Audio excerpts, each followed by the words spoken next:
then we've got a picture of 3 inmates in a canoe. The pictures we're looking at right now is under Camp Caraway. And Camp Caraway is a Baptist retreat center near Asheboro. What used to be the progenitor of the Alamance Orange Prison Ministry program was done through the Mount Zion Baptist Association. And they had made available to us the use of Camp Caraway for 2 days for an off-site retreat, something that I can't even imagine could possibly happen now.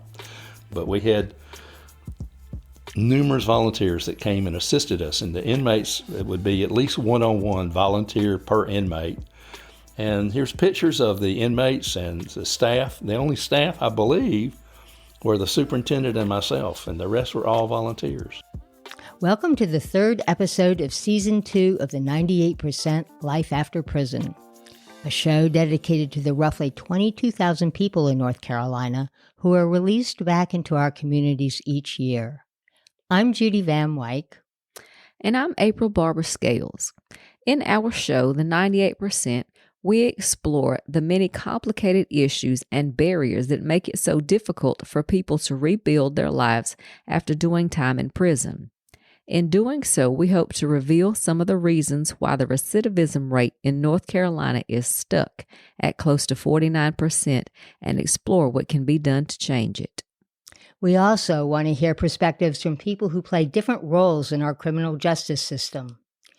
So far, we've been unable to speak to anyone currently working in the North Carolina Department of Corrections. However, in this episode, we're going to hear from a former superintendent of Orange County Correctional. Today, he would be called the Warden.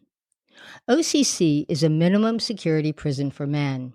April, can you describe what distinguishes a minimum security from a medium or close security prison? When you first come to prison, you're put in what's called close custody, and that's until they monitor you and you go on a point system, and your points are generally higher. So once your points begin to go down, you receive privileges. Those privileges are what enable you to move to medium custody. With that, you are able to freely walk around the compound without the escort of guards. Once you complete medium custody, you reach minimum custody once you're within 5 years of your parole or release date.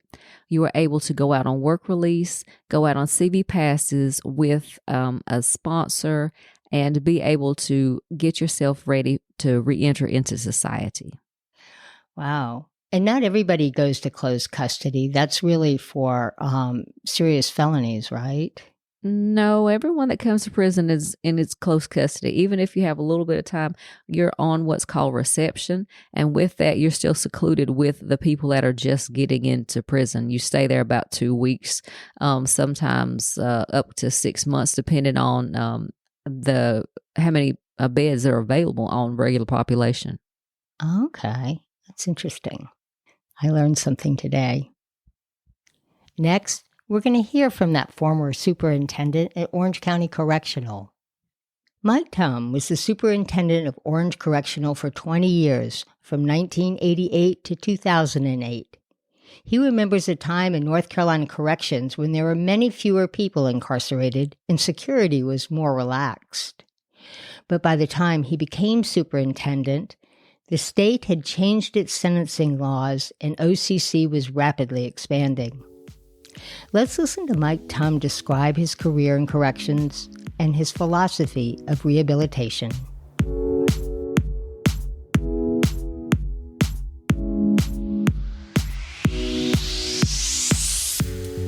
How did you first become involved with corrections? I was in Durham. I just recently moved down here, and a federal jobs program that I had at North Carolina Central, the funds ran out, and I was desperate for a job and went to the Employment Security Commission because I had a wife and a child on the way and needed a job. And what was your first job in corrections? I started as a correctional officer at the Durham Correctional Facility, which is no longer open. What was it about working in corrections that appealed to you that made you think that you could make a career of this? Well, I didn't really think that. initially, but like a lot of people that are in corrections, once they get into it, it kind of, as they say, gets in your blood.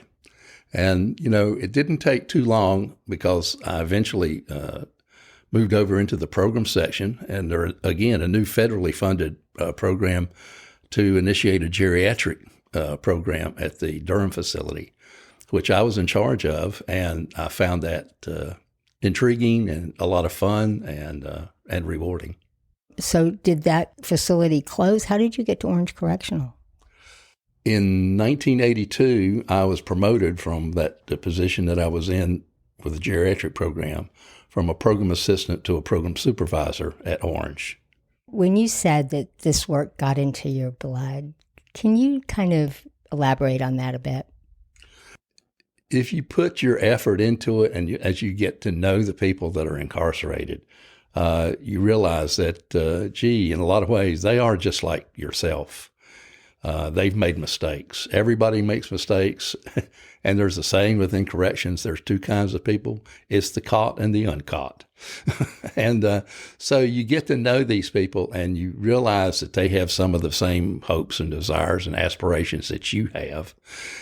And if you really do your best, you're trying to help them achieve those kind of things, because I've always thought when they said corrections that they were really serious about trying to provide some correction to people's behaviors and actual acknowledgement of how to get on the right track in life. So when you do that kind of thing, it gives you a sense of satisfaction and joy. I mean, when you see things work out the way that you hope they do. Of course, I guess more times than not, it turns out the other way. But when you find the guys that are really making their best effort and then actually succeed, yeah, it's a good thing. Gets in your blood. When I started, and I was at Durham, we had a population of like 60 inmates. Well, by the time I became superintendent, which was about approximately 10 years later, North Carolina was in the largest building effort that it has ever made. The population was overflowing all throughout the state. We had well over 40,000 inmates in the system. And so when I first started, the philosophy was, get them a bed. Get them a bed. Now, we also had all these programs we were trying to maintain, but we also had 2 brand new dormitories that were just being built. We had people that were being promoted from medium custody to minimum custody that were not prepared or ready, but just because they needed a bed to move people up because we were so overcrowded. The philosophy was basically try to give them clothes and hopefully have a place to stay when they get out. So it was a lot of turmoil when I first became superintendent. And also, at that period of time, we had a 10-foot fence with razor wire that had been placed around the brand new dormitories.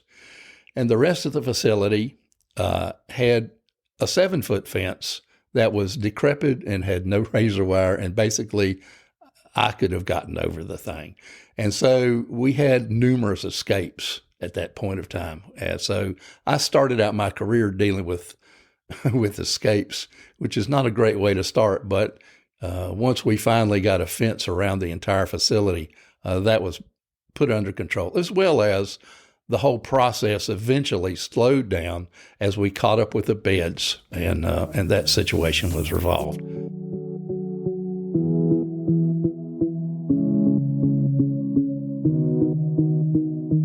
This whole thing came after a lawsuit called Small versus Martin, because we had a single dormitory originally that was built in the 30s that was a small dorm that had gotten to the point of crowding before the lawsuit to where we had 113 inmates in there, where we used to have like 80.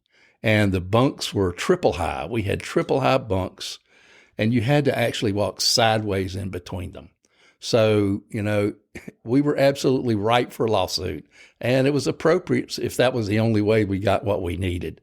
But that was the beginning of my career in superintendency. Describe how you ran OCC once you kind of got your sea legs and things normalized. Well, we already had a good basis of activities, and one of the main things that has made Orange a really unique place, and still to this day, is it has a great support of volunteers within the community. So we tried to utilize volunteer services as well as things that were supplied by the colleges, universities, Durham Technical College. So we were able to get back on track to utilizing the things that we already had in place prior to the major increase in population in the building program. So we went back to what we already knew to do and just tried to fine-tune that. What would you say your philosophy was for running a minimum security prison like OCC? When you start getting ready to prepare yourself to get out of prison, it absolutely is when you enter. So even though you may come in maximum custody, eventually minimum custody, while you think minimum means that you won't have violent offenders, but indeed minimum custody has all the same people that initially start out in maximum. Just like this podcast states, 95 or 98% of the people that are incarcerated, they're eventually getting out. It might be 2 years, it might be 22 years. But the time to start preparing your mind and your activities towards successful reentry starts as early as you can make it. So my philosophy was, we would get short-term people at Orange, and we'd also get people that would have life sentences at Orange. Now, you think life sentence, but people on life sentence have ways to be released as well. As a matter of fact, at one point, I remember we had probably 30 life sentence cases at Orange, which is a small facility, and they were on something called a MAP contract, which is a mutual agreement pre-parole plan, which something is set up with the parole commission to say, if you'll do this and do that and participate in this and that and show that you can be successful in those activities, we'll agree to parole you, even though you have a life sentence.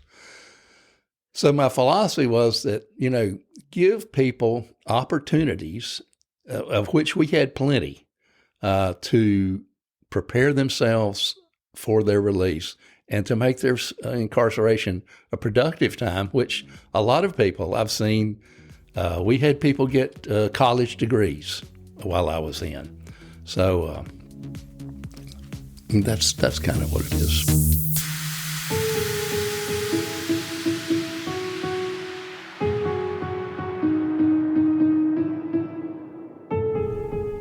When I first started, I don't think there was a lot of attention to the whole concept of people getting out and being successful.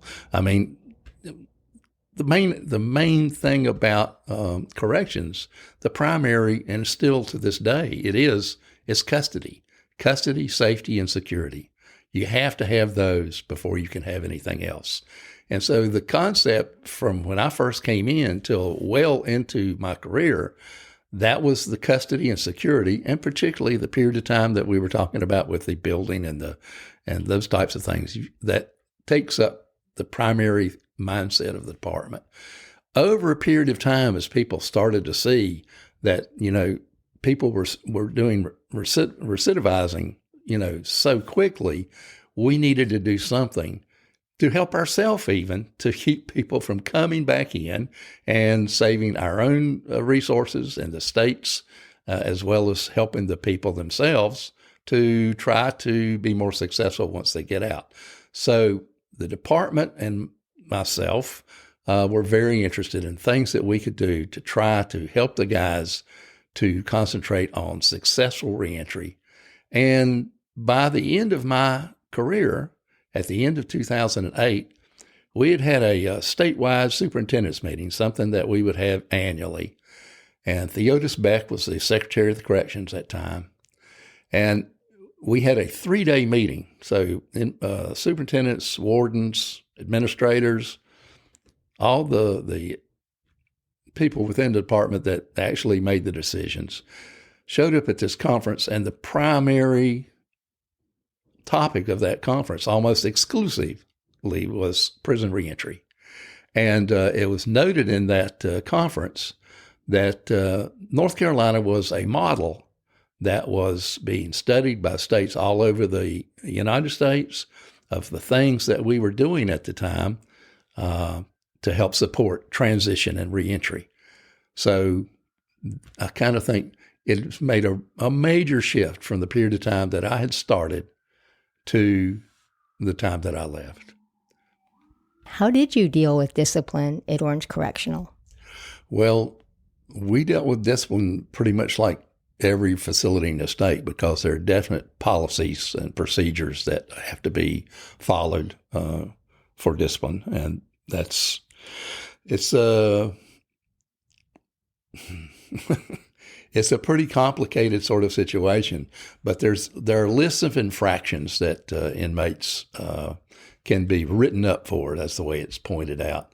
And so basically, in minimum custody, while we're not armed, we pretty much, as the inmates would say, we rule by the pen and pencil. So the guys, if they would violate something, whether it was stealing or fighting or disrespecting an officer or any variety, there's a huge number of things that were pointed out and clarified in that policy, of which the inmates were made well aware. And if they were charged with these, it would be investigated by people that were designated to do that. And then there was a procedure that would be followed to go before a committee, or they could plead guilty prior to the having a hearing before the committee. And then the punishments were also designated and delegated for different levels of, depending on what the infraction might be, whether it was something minor or something more serious.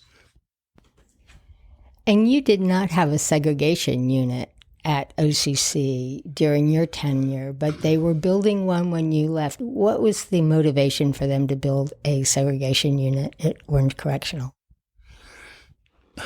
The concept and the reason initially for that facility being built, it has to do, once again, with sentencing laws, because North Carolina used to house misdemeanors in the prison system. And misdemeanors can be a short-term 6-month misdemeanor can be more of a management problem than a person serving a 30-year or a life sentence. For this reason, that misdemeanor knows in 6 months or whatever it is, I'm going to get out. And sometimes they can act like holy hell, and they're not going to be managed by a pen or pencil or anything else. And so we needed secure lockup for people similar to that. When the plans were made and the construction was started, before that structure was actually finished, the legislature changed the law, and North Carolina does no longer house misdemeanors in the prison system. What's the most important thing you learned from your 20 years as a superintendent?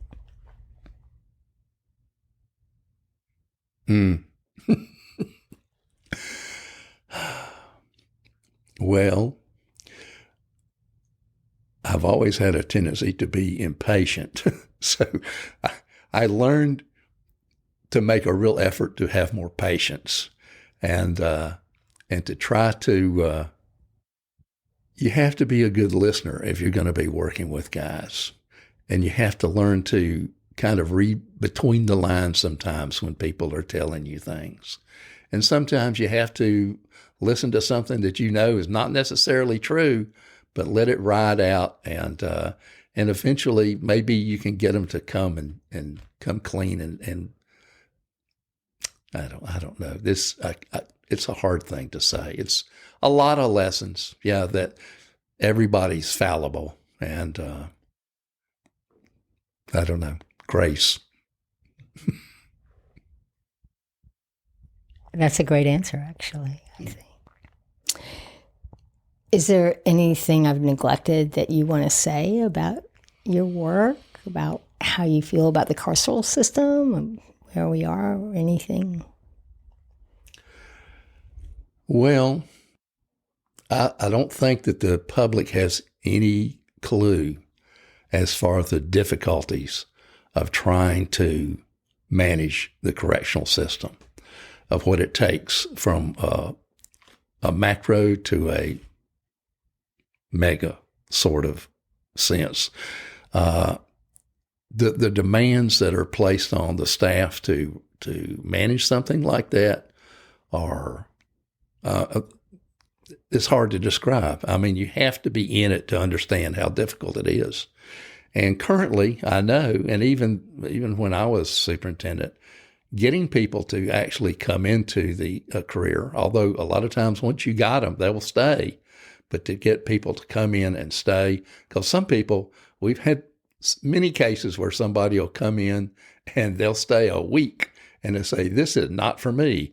And you've already spent a lot of time and effort and money trying to bring somebody on to work for the state. So staffing and the daily problems of trying to run a huge system that's very complicated and has a lot of moving parts. I think people, if they were better educated, would have a better appreciation for what, that corrections does.